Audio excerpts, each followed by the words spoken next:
అమర్నాథ్కి అత్యంత ఇష్టమైన broker mediator ఇక్కడ మీ ఊళ్ళో ఇక్కడ ఈ ప్రాంతంలో ఉండేటువంటి భార్యలు అనేక సంవత్సరాలుగా మన ప్రాంతం వాళ్ళు నడుస్తూ ఉంటే దాన్ని పక్కన పెట్టి ఇక వాళ్ళ సొంత పేరుతో 25 హెక్టార్లు దోచుకున్నటువంటి వ్యక్తి ఇక్కడ ఈ గ్రామంలో వైఎస్ఆర్ పార్టీ నాయకుడు. అంతేకాకుండా అంతకన్నా నీచమైన హేయమైన చర్య ఏంటంటే ఇక్కడ మన క్వారీలో కసలో ఒక యాక్సిడెంట్ జరిగితే ఆ యాక్సిడెంట్ లో ఒక మనిషి చనిపోతే ఆ మనిషికి క్రషర్ వారు డబ్బులు ఇచ్చి సెటిల్ చేసుకుంటే మీరు సెటిల్ చేసుకుంటే ఎలాగా? మరి నా సంగతి ఏంటంటే మంత్రి ఆ శవం మీద కూడా డబ్బులు ఎత్తుకోవాలంటే ఎక్కడైతే ఎవరైనా చనిపోతే ఇంకో 3 లక్షలు 4 లక్షలు ఎక్స్ట్రా ఇవ్వండి చెప్తారు. ఇక్కడ అలా కాదు, చనిపోయినట్టు కనిపించడం మాకు అనవసరం, మా సంగతి చూసేది చాలు అని చెప్పి శవాన్ని కూడా చూసాం. మరి ఇక్కడ గ్రామ సభలు, మరి ఇదివరకు గ్రామ సభలు అంటే గ్రామంలో ఉండేటువంటి ప్రజలందరూ వచ్చి గ్రామ సభ నిర్వహించేవారు, మీ అభిప్రాయం తీసుకునేవారు. ఈ 5 సంవత్సరాల గ్రామ సభలు ఏ విధంగా జరిగామా? పోలీసులు అందరూ వచ్చి మీరెవరో మాట్లాడడానికి వీల్లేదు, మంత్రి గారు చెప్తారు, ఆ పేరు చెప్తారు, ఆ పేరు చెప్పడానికి నీకు అది ఇచ్చేయాల్సిందే అని చెప్పి ఇవాళ బలవంతంగా ఇవాళ ఇంక్వైరీలన్నీ రాసుకునేటువంటి పరిస్థితి మనం చూసాం. కాబట్టి ఇటువంటి పరిపాలన ఇవాళ మనం కూడా మన పేరు మీద ఉండేటువంటి పొలాలు, మన పేరు మీద ఉండేటువంటి భూములు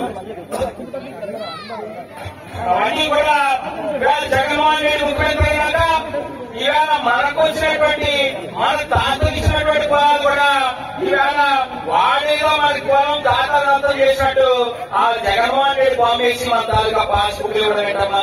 ఎక్కడైనా అర్థం ఉందా? ఇవాళ అంతేకాకుండా ఈ పాస్బుక్ కూడా మన రేపు పొద్దున్న డాక్యుమెంట్ కూడా రిజిస్ట్రేషన్ చేసుకుంటే మన దగ్గర అమ్మితే కొనుక్కుంటే ఈ డాక్యుమెంట్ ఒరిజినల్ డాక్యుమెంట్ అని జగన్మోహన్ రెడ్డి ఉంటాయట. మరి మనం ఏం చేయాలి? మనం కూడా ఏం చేయాలి? ఇక్కడ ఉండేటువంటి బ్రోకర్ లాగా కొంతమంది బ్రోకర్లు ఈ భూములు కూడా లాభం చెప్తారు, మన భూములు కూడా. ఇవాళ సర్వేలో చూసాం మనం ఏమైందో. ఈ సర్వేలో 1 ఎకరా భూమి ఉంటే 50 సెంట్లే మన పేరు మీద రికార్డు చేశారు, 20 సెంట్లు ఎక్కడ పోయిందో తెలియదు. 2 ఎకరాల భూమి ఉంటే 30 సెంట్లు లేదట. మరి దాని భూమి ఎక్కడ పోయింది? భూమి మన దగ్గరే ఉంది, భూమి మనం సాగు చేసుకుంటా ఉన్నాం. మరి మన భూమి మనకు కాకుండా ఈ భూములన్నీ కూడా మన ముఖ్యమంత్రి అయినాక ఇవాళ మనకు వచ్చినటువంటి మన తాతలు ఇచ్చినటువంటి పొలాలు కూడా ఇవాళ వాడేదో మన పొలం దాతలు చేసినట్టు ఆ జగన్మోహన్ రెడ్డి బాంబు వేసి మన తాలూకా పాస్బుక్ ఇవ్వడం ఏంటమ్మా? ఎక్కడైనా అర్థం ఉందా? ఇవాళ అంతేకాకుండా ఈ పాస్బుక్ కూడా మన రేపు పొద్దున్న డాక్యుమెంట్ కూడా రిజిస్ట్రేషన్ చేసుకుంటే మన దగ్గర అమ్మితే కొనుక్కుంటే ఈ డాక్యుమెంట్ ఒరిజినల్ డాక్యుమెంట్ అని జగన్మోహన్ రెడ్డి ఉంటాయట. మరి మనం ఏం చేయాలి? మనం కూడా ఏం చేయాలి? ఇక్కడ ఉండేటువంటి బ్రోకర్ లాగా కొంతమంది బ్రోకర్లు ఈ భూములు కూడా లాభం చెప్తారు, మన భూములు కూడా. ఇవాళ సర్వేలో చూసాం మనం ఏమైందో. ఈ సర్వేలో 1 ఎకరా భూమి ఉంటే 50 సెంట్లే మన పేరు మీద రికార్డు చేశారు, 20 సెంట్లు ఎక్కడ పోయిందో తెలియదు. 2 ఎకరాల భూమి ఉంటే 30 సెంట్లు లేదట. మరి దాని భూమి ఎక్కడ పోయింది? భూమి మన దగ్గరే ఉంది, భూమి మనం సాగు చేసుకుంటా ఉన్నాం. మరి మన భూమి మనకు కాకుండా ఈ భూములన్నీ కూడా మన పేరు మీద భూములు తగ్గించేసి ఈ మిగిలినటువంటి భూములన్నీ కూడా వాళ్ళ పేర్ల మీద మార్చుకున్నారు ఈ బినామీ వాళ్ళందరూ కూడా. అంటే ఏంటి? మన ఊర్లో మాకవరం ఊర్లో సుమారుగా అందరి దగ్గర ఒక్కొక్క మనిషి దగ్గర తగ్గించినటువంటి భూమి అంటే ఒక దగ్గర 10 సెంట్లు, ఇంకో దగ్గర 15 సెంట్లు, ఒక దగ్గర 20 సెంట్లు తగ్గించిన భూములన్నీ కలిపి సుమారుగా 258 ఎకరాల్ని మాకవరంలో ఈ పెద్ద మనుషులు అందరూ కూడా దోచుకున్నారు, వైఎస్ఆర్ పార్టీ నాయకులందరూ కూడా. కాబట్టి ఇటువంటి రాష్ట్ర పరిపాలనని మనం అంతమొందించాలి. వీళ్ళందరికీ మళ్ళీ మనం గుర్తు చెప్పాలి. మళ్ళీ వైఎస్ఆర్ పార్టీ ప్రభుత్వం వస్తే మనందరం నష్టపోతాం. ఆఖరి మన భూములు దగ్గర మన ఇల్లు కూడా లాక్కొని వెళ్ళిపోయేటువంటి దౌర్భాగ్య పరిస్థితి వస్తుంది. కాబట్టి ఈవేళ ఎన్నికలు మన ఆస్తులు కాపాడుకోవడం కోసం, ఈ ఎన్నికలు మన పిల్లల భవిష్యత్తు కోసం, ఈ ఎన్నికలు మన ఆడపిల్లలు ఇవాళ గౌరవంగా ఇవాళ అనకాపల్లి రావాలంటే ఇవాళ వాళ్ళకి రక్షణ కావాలి.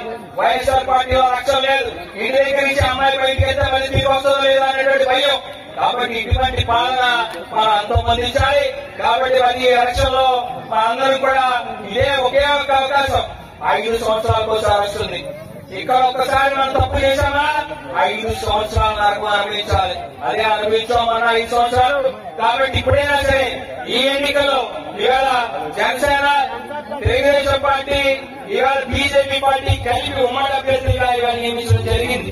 మన పవన్ కళ్యాణ్ గారు కూడా పార్టీ తరఫున ఇవాళ జనసేన తరఫున గొంటాల రామకృష్ణ గారు ఎమ్మెల్యేగా పోటీ చేస్తా ఉన్నారు. ఆయన ఇప్పటికే మంత్రిగా ఇవాళ ఎమ్మెల్యేగా మనకి వరకు చూసాం. మంచి వ్యక్తి, అనకాపల్లి మన ప్రాంతంలో ఉండేటువంటి వ్యక్తి. కాబట్టి ఇవాళ రాబోయే ఎన్నికల్లో సైకిల్ సింబల్ ఎక్కడ ఉంటుందో మైదు వరకు లాగా మనం చూడాల్సింది గాజు గ్లాసు. ఎమ్మెల్యే అభ్యర్థిగా గొంటాల రామకృష్ణ గారు, అలాగే గాజు గ్లాసు. అలాగే ఎంపీ అభ్యర్థిగా, పార్లమెంట్ అభ్యర్థిగా సీఎం రమేష్ గారు. మన సీఎం రమేష్ గారు గుర్తు అనేక ఇబ్బందులు ఆనాడు అంతకుముందు తెలుగుదేశం పార్టీ హయాంలో అప్పుడు శశాంక్ గారు ఉన్నప్పుడు కానీ, నాగేశ్వర గారు ఉన్నప్పుడు కానీ, మొన్న వేల గోవింద్ సత్యనారాయణ గారు ఉన్నప్పుడు కానీ, గొంటాల రామకృష్ణ గారు మంత్రిగా ఉన్నప్పుడు కానీ అభివృద్ధి కార్యక్రమాల మీద దృష్టి పెట్టి పరిపాలన చేశారు. Please subscribe Citizen Voice and like and share please.